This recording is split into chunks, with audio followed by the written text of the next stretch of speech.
Hello everyone. आज हम सीखेंगे डिवाइडिंग फ्रैक्शन विद फ्रैक्शन। ये 4 क्वेश्चंस हमारे पास में हैं जिनकी हेल्प से हम इस कॉन्सेप्ट को समझेंगे। Let's start with the first question. हमारे पास दो फ्रैक्शंस हैं यहाँ पे। First is 3/2 and the second one is 7/2, जिनके बीच में डिवीजन का साइन है। That means it is division of fraction with fraction. कैसे करेंगे? डिवीजन के बाद जो फ्रैक्शन हमें दी है उसमें न्यूमरेटर है 7 और डिनोमिनेटर है 2। तो हम क्या करेंगे? 2 को 7 की जगह लिखेंगे और 7 को 2 की जगह लिखेंगे। कहने का मतलब डिवीजन के बाद जो भी फ्रैक्शन हमारे पास में है उसमें न्यूमरेटर और डिनोमिनेटर के प्लेसेस को आपस में एक्सचेंज कर देंगे। Let's do that. तो 2 ऊपर हो जाएगा और 7 नीचे आ जाएगा। जब हम ऐसा करते हैं तो ये डिवीजन का साइन मल्टीप्लिकेशन में चेंज हो जाता है। अब इसके बाद हमने मल्टीप्लिकेशन पढ़ा है। मेरी प्रीवियस वीडियो में मैंने इस कॉन्सेप्ट को एक्सप्लेन किया है, जहाँ पे फ्रैक्शन का मल्टीप्लिकेशन फ्रैक्शन से करना बताया गया है। कैसे करेंगे? दोनों फ्रैक्शंस के न्यूमरेटर्स को कंसिडर करेंगे। न्यूमरेटर का मतलब फ्रैक्शन का ऊपर वाला नंबर, डिवीजन के ऊपर वाला नंबर। तो न्यूमरेटर यहाँ पे है 3 और यहाँ है 2। इन दोनों नंबर्स का मल्टीप्लाई होगा एंड 3 2s इज 6 और डिनोमिनेटर्स का मल्टीप्लाई आपस में होगा। डिनोमिनेटर्स हैं 2 एंड 7। 2 मल्टीप्लाइड बाय 7 हो जाएगा 14। नाउ ये फ्रैक्शन हमारे पास रिजल्ट में आ रही है, बट हम इसे फाइनल आंसर कंसिडर नहीं कर सकते। ऐसा क्यों? क्योंकि 6 और 14 एक साथ 2 के टेबल में आते हैं। और मैंने अपनी प्रीवियस वीडियो में ये बात एक्सप्लेन की है कि जब भी हमारे पास ऐसी फ्रैक्शन आ रही हो जिसके न्यूमरेटर और डिनोमिनेटर एक ही नंबर की टेबल में आ रहे हो, तो हम उन दोनों न्यूमरेटर और डिनोमिनेटर को सिंप्लीफाई करते हैं, उस फ्रैक्शन को सिंप्लीफाइड फॉर्म में लिखते हैं। कैसे करते हैं? क्योंकि 6 और 14 दोनों ही 2 की टेबल में आ रहे हैं, तो 6 को 2 से डिवाइड करेंगे। 3 टाइम्स ये डिवाइड होगा, तो 6 को कैंसल आउट करके उसकी जगह पे 3 लिखा जाएगा। अब उसी 2 से 14 को भी डिवाइड किया जाएगा। 7 टाइम्स ये डिवीजन होगा, तो 14 को कैंसिल करके हम यहाँ 7 लिख देंगे।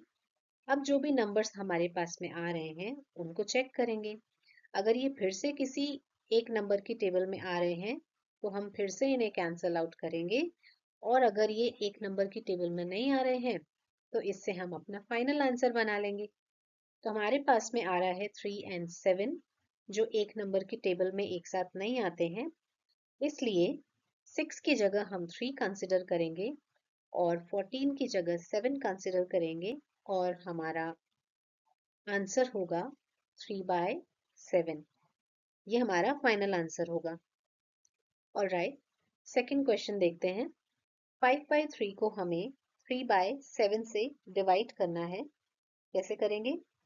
डिवीजन के बाद जो फ्रैक्शन है उसमें न्यूमरेटर और डिनोमिनेटर के जो नंबर्स हैं उनको आपस में एक्सचेंज कर देंगे। It will B 7/3। अब इस डिवीजन के साइन को मल्टीप्लिकेशन में चेंज करना है। ये हो गया। अब फ्रैक्शंस का मल्टीप्लिकेशन हमें करना है, तो न्यूमरेटर्स आपस में मल्टीप्लाई होते हैं और डिनोमिनेटर्स आपस में मल्टीप्लाई होते हैं। सिंपल। 5 का 7 से मल्टीप्लाई करेंगे, इट विल बी 35। देन 3 का 3 से मल्टीप्लाई करेंगे, 3 3s इज 9। ये हमारा फाइनल आंसर हो जाएगा, क्योंकि 35 और 9 एक साथ किसी नंबर की टेबल में नहीं आते हैं। Let's come to third question. 2/7 को डिवाइड करना है 2/5 से। पहले सेकंड वाली फ्रैक्शन में न्यूमरेटर और डिनोमिनेटर को एक्सचेंज कर देते हैं। It will be 5/2। Then division के साइन की जगह मल्टीप्लिकेशन का साइन लगा देंगे। अब हम न्यूमरेट फ्रैक्शंस का मल्टीप्लिकेशन करेंगे। न्यूमरेटर्स को आपस में मल्टीप्लाई करेंगे। 2 का 5 से मल्टीप्लाई होगा एंड हमारे पास आएगा 10। 7 का 2 से मल्टीप्लाई करेंगे, हमारे पास आएगा 14। ओके, 10 और 14 एक साथ 2 की टेबल में आते हैं, तो इनको कैंसिल आउट करेंगे। 10 जो है 2 की टेबल में 5 टाइम्स आता है, तो इसे कैंसिल आउट करके हम यहाँ 5 लिख देंगे। 14 जो है 2 की टेबल में 7 टाइम्स आता है, तो यहाँ पे हमारे पास 7 होगा। 5 और 7 अब एक साथ किसी नंबर की टेबल में नहीं आएंगे, दैट्स वाई ये हमारा फाइनल आंसर होगा, that is 5/7। Next and the last question, 4/5 को डिवाइड करना है 5/3 से। Let's exchange the numerator and denominator in the second fraction. तो ये हो जाएगा 3/5।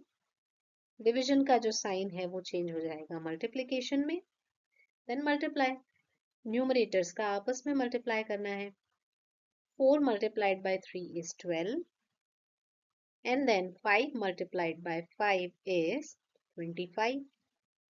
ये दोनों नंबर्स किसी एक नंबर की टेबल में नहीं आते हैं, दैट्स वाई 12/25 हमारा फाइनल आंसर हो जाएगा। That's it.